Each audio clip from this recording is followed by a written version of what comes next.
The streets were still empty. Levin went to the house of the Shcherbatskys. The visitors' doors were closed and everything was asleep. He walked back, went into his room again, and asked for coffee.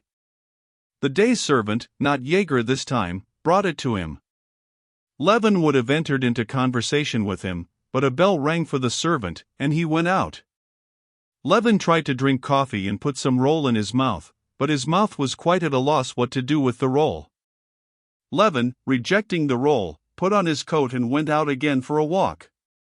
It was 9 o'clock when he reached the Shcherbatskys' steps the second time. In the house they were only just up, and the cook came out to go marketing. He had to get through at least 2 hours more. All that night and morning Levin lived perfectly unconsciously, and felt perfectly lifted out of the conditions of material life.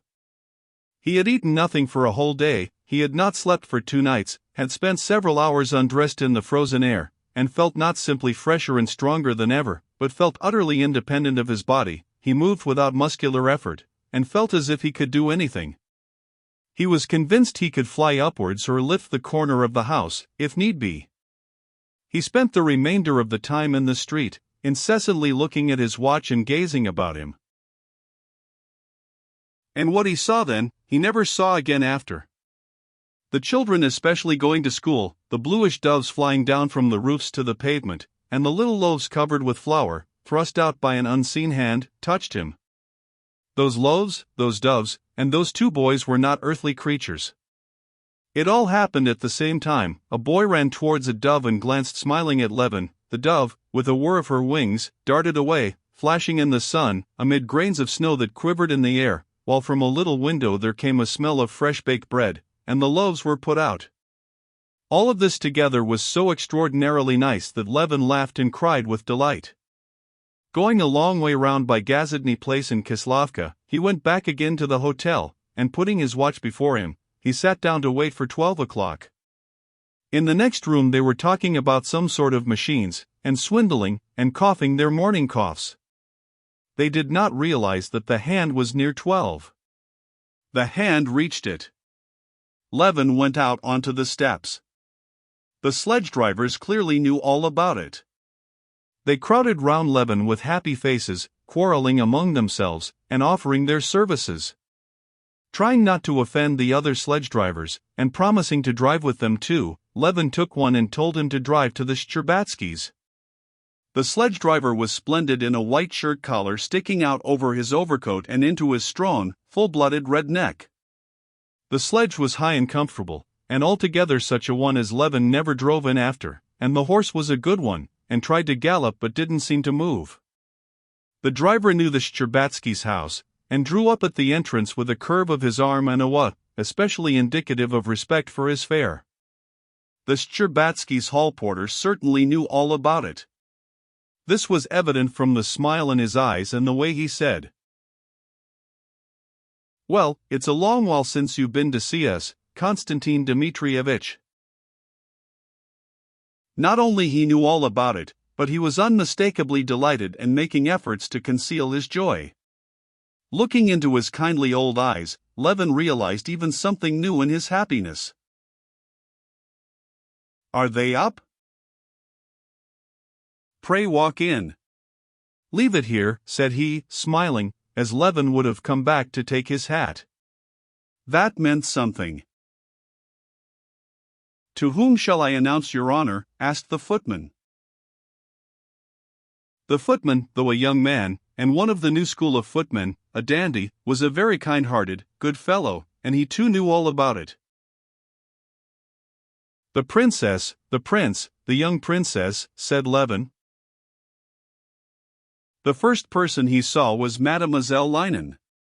She walked across the room, and her ringlets and her face were beaming. He had only just spoken to her, when suddenly he heard the rustle of a skirt at the door, and Mademoiselle Linen vanished from Levin's eyes, and a joyful terror came over him at the nearness of his happiness. Mademoiselle Linen was in great haste, and leaving him, went out at the other door. Directly she had gone out, swift light steps sounded on the parquet, and his bliss, his life, himself, what was best in himself, what he had so long sought and longed for, was quickly, so quickly approaching him. She did not walk, but seemed, by some unseen force, to float to him. He saw nothing but her clear, truthful eyes, frightened by the same bliss of love that flooded his heart. Those eyes were shining nearer and nearer, blinding him with their light of love. She stopped still close to him, touching him. Her hands rose and dropped onto his shoulders. She had done all she could. She had run up to him and given herself up entirely, shy and happy. He put his arms round her and pressed his lips to her mouth that sought his kiss. She too had not slept all night, and had been expecting him all the morning. Her mother and father had consented without demur, and were happy in her happiness. She had been waiting for him.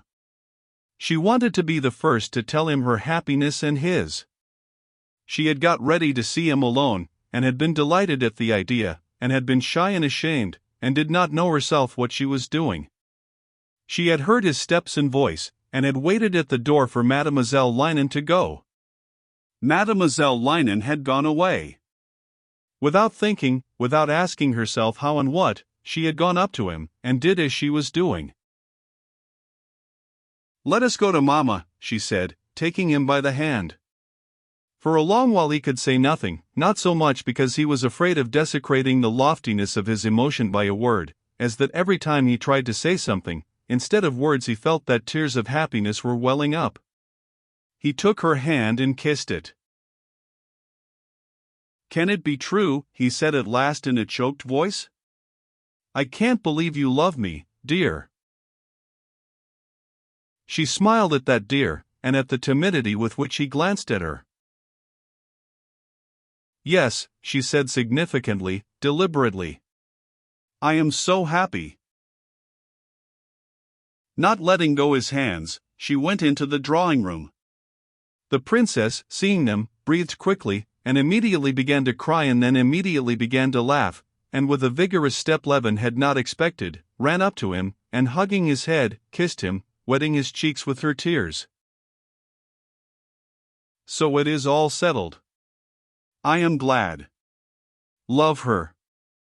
I am glad. Kitty." "You've not been long settling things," said the old prince, trying to seem unmoved, but Levin noticed that his eyes were wet when he turned to him. "I've always wished for this," said the prince, taking Levin by the arm and drawing him towards himself. "Even when this little feather had fancied." "Papa," shrieked Kitty, and shut his mouth with her hands. "Well, I won't," he said. "I'm very, very pleased. Oh, what a fool I am." He embraced Kitty, kissed her face, her hand, her face again, and made the sign of the cross over her. And there came over Levin a new feeling of love for this man, till then so little known to him, when he saw how slowly and tenderly Kitty kissed his muscular hand.